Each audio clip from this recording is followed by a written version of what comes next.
Fala rapaziada, seja bem-vindo aqui a mais um vídeo do canal WBRF. Meu nome é Welton e bora falar do jogo de amanhã. Botafogo pega o Atlético de Madrid pela última rodada da fase de grupos. Hoje o Botafogo está em primeiro lugar no seu grupo com 6 pontos, né, podendo então se classificar aí ou com uma vitória simples ou com um empate. Esses dois resultados seriam fundamentais para o Botafogo amanhã.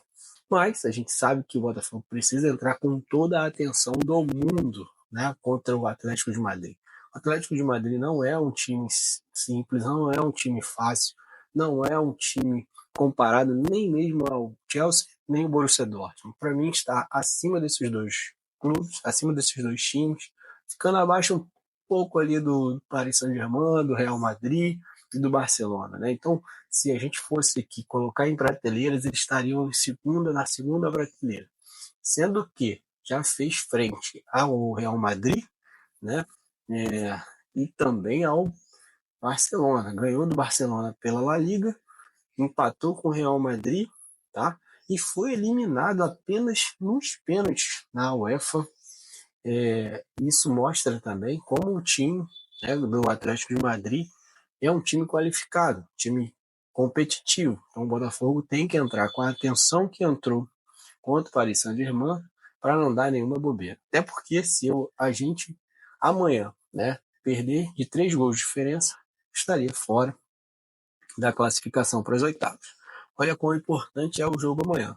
Um jogo que a gente pode entrar tranquilo, sabendo que um empate, uma vitória simples nossa é um fator que nos classificaria em primeiro lugar, mas se a gente amanhã bobear, tomar uma goleada, 3, 4, já era, o Botafogo estaria eliminado. A gente não quer isso, né? Em hipótese alguma, mas para isso a gente precisa que que o time amanhã entre ligado.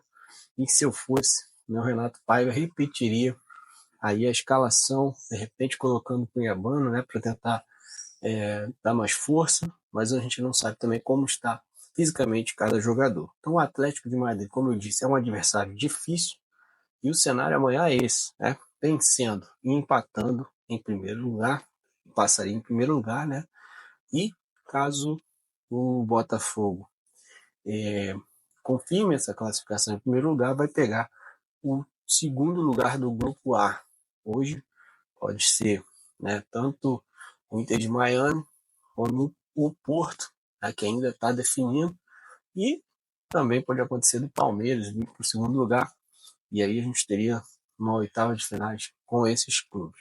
Passando em primeiro, como eu disse, pega o segundo do grupo A. Passando em segundo, acaba pegando o primeiro lugar e aí redefinindo então esse confronto. Então amanhã a gente não pode perder com uma diferença acima de 2 gols, né? Então até 2 gols o Botafogo estaria classificado e passaria em segundo lugar, tá certo? Caso o Botafogo, então, fique classificado em primeiro lugar, quem o Botafogo pegaria, né? Aí, como eu disse, poderia pegar o Inter de Miami ou o próprio Porto.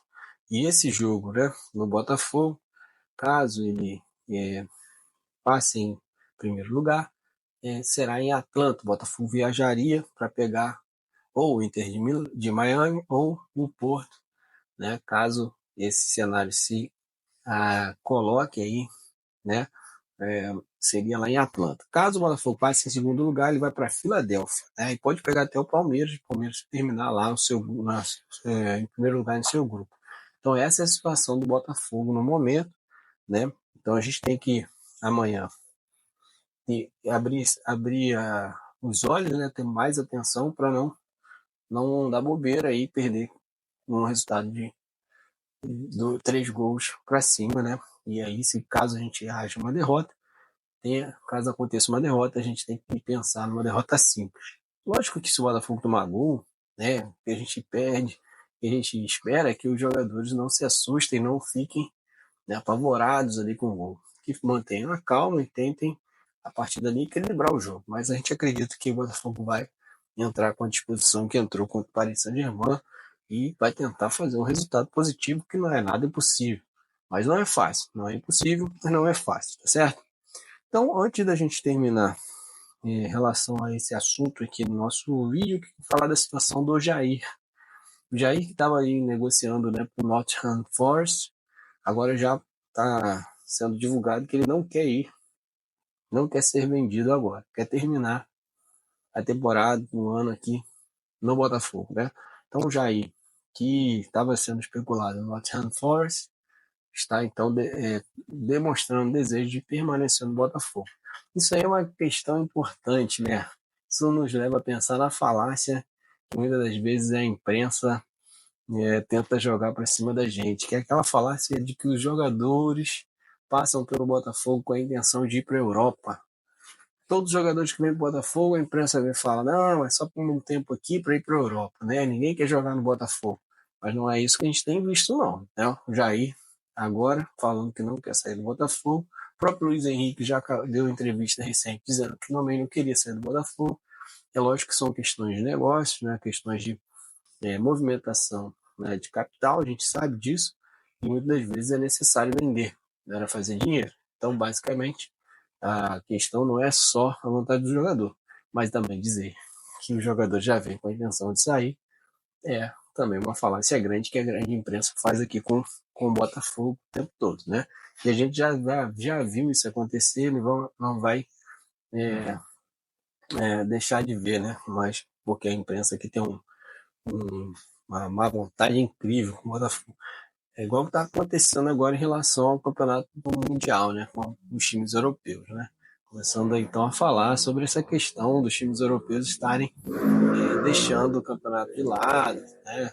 Não estão interessados. Na verdade, é por aí. Eu sei que a, a situação hoje favorece mais os times, né, que estão em meio de temporada, e isso é bom para a gente, porque os sul-americanos aqui, os brasileiros, estão em meio de temporada, e aí os jogadores não chegaram cansados, como nos outros anos, né, onde os europeus estavam em meio de temporada e levavam muita vantagem sobre os sul-americanos, dessa vez não é verdade.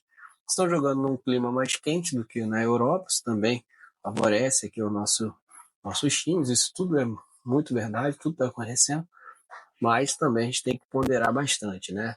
Nós temos clubes aqui que já estão fazendo 36, 37 jogos e já jogam também nessa temperatura, então estão bem desgastados também. Então, se os europeus estão reclamando, é porque não estão conseguindo fazer frente aos times brasileiros nem times sul-americanos, uma vez que agora a situação está mais favorável a nós do que a eles, certo?